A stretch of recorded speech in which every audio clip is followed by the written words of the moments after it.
அஸ்ஸலாமு அலைக்கும் வரஹ்மத்துல்லாஹி வபரகாத்துஹு. இந்த வீடியோவில் நாம் யூனுஸ் நபியின் வரலாற்றை பற்றி பார்க்க போகிறோம். நைனுவா என்னும் நகரை சிலைகளை வணங்கக்கூடிய மக்கள் வாழ்ந்து வந்தார்கள். அந்த மக்கள் இஸ்ரேலர்களின் மீது படையெடுத்து அவர்களில் சிலரை சிறைப்பிடித்து வைத்தனர்.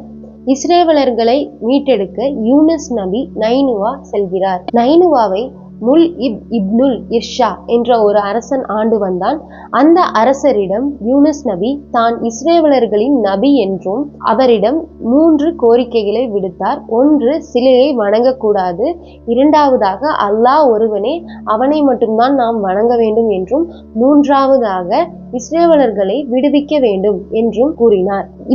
இந்த கோரிக்கையை பார்த்து அரசன் யூனுஸ் நபியிடம் சிரித்தான் மற்றும் அவரிடம் உள்ள அனைத்து கோரிக்கைகளையும் அரசன் மறுத்தான். 3 நாட்கள் அந்த அரண்மனையில் தங்கியபடி யூனுஸ் நபி அதே கோரிக்கைகளை விடுத்தார். ஆனால் அரசர் ஏற்கவில்லை. அரண்மனையை விட்டு வெளியேறிய யூனுஸ் நபி நகருக்குள் சென்று மக்களிடம் இஸ்லாமிய பிரச்சாரத்தை மேற்கொண்டார். சிலையை வணங்கக்கூடாது என்றும், இறைவன் ஒருவனை, அவனை மட்டும்தான் நான் வணங்க வேண்டும் என்றும் அவர்களிடத்தில் கூறினார். மேலும் மக்களிடம் இரவு பகலாக வீடு வீடாக சென்று பிரச்சாரம் செய்தார். ஆனால் மக்கள் அனைவரும் அவரை எதிர்த்தனர். கோபமுற்ற அரசன் யூனுஸ் நபியை சிறையில் அடைத்து உணவு தராமல் சித்திரவதை செய்தார். யூனுஸ் நபியின் போதனைகளை கேட்ட சிறையில் இருந்த வேலையாட்கள் இஸ்லாத்தை தழுவ தயாராகினார்கள். இதை கேட்ட அரசன் ஆத்திரம் அடைந்து யூனுஸ் நபியை நடுத்தருவில் வைத்து சிறைச்சேதம் செய்ய வேண்டும் என்று விரும்பினார். ஆனால் மந்திரிகளின் பயமுறுத்தினால் அவர் அந்த முடிவை கைவிட்டார். இறுதியில் அவரை, யூனுஸ் நபியையும் அவரது குடும்பத்தையும் ஊரை விட்டு வெளியேற்றினார். அல்லாஹ் யூனுஸ் நபியை நைனுவா செல்லுமாறு வஹி அறிவித்தான். யூனுஸ் நபியை மக்கள் கல்லால் அடித்து துன்புறுத்தினர். 30 ஆண்டுகள் வரை உபதேசம் செய்தார். அதில் 2 பேர் மட்டுமே இஸ்லாத்தை தழுவினர். மனம் சலித்து போன யூனுஸ் நபி மக்களிடத்தில் தன் வேண்டுகோளுக்கு செவிசாய்க்காமல் போனால் அல்லாவின் கோபத்திற்கு ஆளாவீர்கள் என்று எச்சரிக்கை விடுத்தார். மக்கள் அனைவரும் யூனுஸ் நபியை பார்த்து கேலி செய்தார்கள். அதற்கு யூனுஸ் நபி, இன்னும் 40 நாட்களில் இங்கு நெருப்பு மழை பொழிந்து நீங்கள் எல்லாம் அழிந்து போவீர்கள் என்று சாபமிட்டு சென்று விட்டார். மலையின் உச்சிக்கு சென்று இறைவனிடம், யா அல்லாஹ், நான் அவர்களை திருத்த எவ்வளவோ பாடுபட்டேன், ஆனால் அவர்கள் மாறவில்லை. என்னை பற்றி கேலி செய்ததை கூட நான் பொறுத்து கொள்வேன், ஆனால் உன்னுடைய மகத்துவத்தை அவர்கள் கேலி செய்கிறார்கள். அதை என்னால் ஏற்றுக்கொள்ள முடியவில்லை. அதனால் நான் அவர்களுக்கு சாபம் விடுத்தேன். எனவே என்னுடைய வாக்கை நீ நிறைவேற்றுவாயாக அல்லாஹ் என்று அல்லாஹ்விடம் யூனுஸ் நபி சஜ்தா செய்தார். 40வது நாள் நைனுவாவில் நெருப்பு மழை பொழிந்தது. யூனுஸ் நபியின் மீது மக்களுக்கு நம்பிக்கை வந்தது. யூனுஸ் நபியை மக்கள் தேடினர். அரசரும் யூனுஸ் நபியை கண்டுபிடித்து தருபவர்களுக்கு பொற்காசுகள் வழங்குமாறு அறிவித்தார். அரசரும் அந்த நைனுவா மக்களும் அனைவரும் சேர்ந்து அல்லாஹ்விடம் மன்னிப்பு கேட்க சஜ்தா செய்தார்கள்.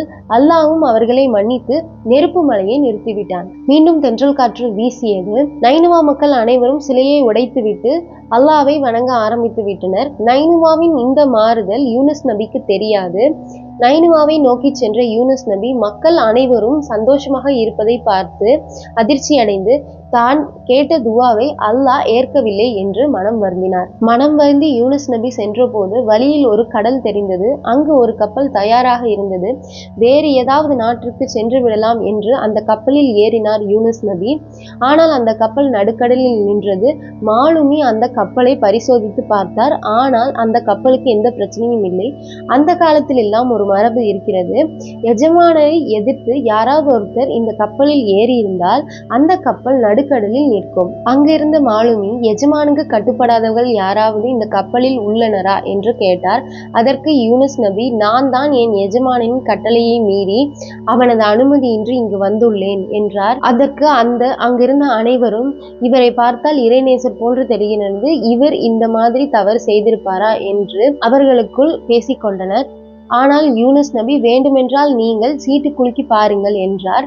அவர்கள் அனைவரும் எத்தனை முறை சீட்டு குலுக்கி பார்த்தாலும் அந்த சீட்டில் ஒரே பெயர் தான் வந்தது. அந்த பெயர் யூனுஸ் நபி. இதை கண்ட யூனுஸ் நபி தன்னால் யாரும் பாதிக்கப்பட வேண்டாம் என்று கடலில் குதித்தார். அப்பொழுது ஒரு பெரிய மீன் அவரை விழுங்கிவிட்டது. மீனுக்கு அல்லாஹ் உத்தரவிட்டான். அது என்னவென்றால், யூனுஸ் நபியை உணவாக எடுத்துக்கொள்ளக்கூடாது என்று. யூனுஸ் நபிக்கு அந்த மீனின் வயிறு கண்ணாடி கூடம் போல் இருந்தது. அந்த கண்ணாடி கூடத்தின் மூலம் அல்லாஹ் படைத்த அனைத்து உயிரினங்களும் கண்டு வியந்து போய் தஸ்பீஹ் ஓதிக்கொண்டே இருந்தார். அந்த மீன் யூனுஸ் நபியை சுமந்து கொண்டு 7 கடல்களை சுற்றி வந்தது. அல்லாவின் அனுமதியின்றி நைனுவாவை விட்டு வெளியேறியதையும் கடலில் ஏறி வேறு ஊருக்கு சென்று விடலாம் என்று நினைத்ததையும் மீனின் வயிற்றுக்குள் இருப்பதையும் எண்ணி யூனுஸ் நபி அழுது புலம்பி அல்லாவிடம் துவா செய்தார்கள். அல்லாஹ் மீனுக்கு ஒரு கட்டளையிட்டான்.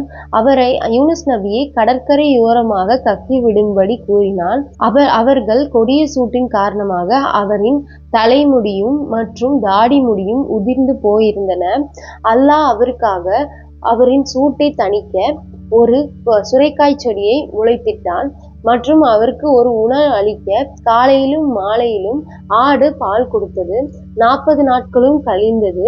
அவரால் சற்று எழுந்து உட்கார முடிந்தது. ஒரு நாள் பகலில் இவருக்கு நிழல் கொடுத்து வந்த சுரைக்காய் செடியின் இலைகள் எல்லாம் உதிர்ந்து காய்ந்து போய் இருந்தன. இவருக்கு பால் கொடுத்து வந்த ஆடும் தனது வருகையை நிறுத்தியது. இதை கண்ட யூனுஸ் நபிக்கு மனம் வருந்தினார் மற்றும் அவருக்கு பசி வாட்டி எடுத்தது. அப்பொழுது அல்லாஹ் ஒரு வகையை அறிவித்தான். அந்த வகையில் இவர் நைனுவா நோக்கி சென்று மீண்டும் தனது இஸ்லாத்தின் பயணத்தை தொடர வேண்டும் என்று அல்லாஹ் கட்டளையிட்டான். யூனுஸ் நபி நைனுவாவை நோக்கி சென்றதும் அவர் முதலில் ஒரு இடையனை சந்தித்தார். அந்த இடையனிடம் நைனுவாவின் நிலையை பற்றி கேட்டபோது அந்த இடையன் நீங்கள் யார் என்று முதலில் சொல்லுங்கள் என்றார். அதற்கு யூனுஸ் நபி நடந்ததையெல்லாம் விவரித்த போது அந்த இடையன் ஊருக்குள் சென்று மக்களையும் அரசனையும் அழைத்து வந்தான். அந்த மக்கள் யூனுஸ் நபியை கண்டு அன்னாரை புகழ்ந்து பாடினார்கள். அவர்களை எல்லாம் கண்டு யூனுஸ் நபி மிகவும் மகிழ்ச்சி அடைந்தார். அரசர் யூனுஸ் நபியை கண்டு அவரின் கரத்தை பிடித்து முத்தமிட்டார். தாங்கள் அனைவரும் இஸ்லாத்தை தழுவ தயாராக உள்ளோம் என்று அரசர் கூறினார். அதை கேட்ட யூனுஸ் நபிக்கு மிகவும் மகிழ்ச்சியாக இருந்தது. அவர் அல்லாஹ்விற்கு நன்றி தெரிவித்தார். சுமார் 1,00,000க்கும் மேற்பட்ட மக்கள் இஸ்லாத்தை தழுவினர் என்று ஒரு குறிப்பில் காணப்படுகிறது. யூனுஸ் நபி மீன் வயிற்றில் இருந்தபோது ஓதிய துவா என்னவென்றால், பிஸ்மில்லாஹிர் ரஹ்மான் ரஹீம், லா இலாஹா இல்லா அன்த சுபஹானக இன்னி குன்தும் மினல் ஸாலிமீன். நாம் கேட்கக்கூடிய துவாவை மிகவும் நம்பிக்கையாக கேட்க வேண்டும்.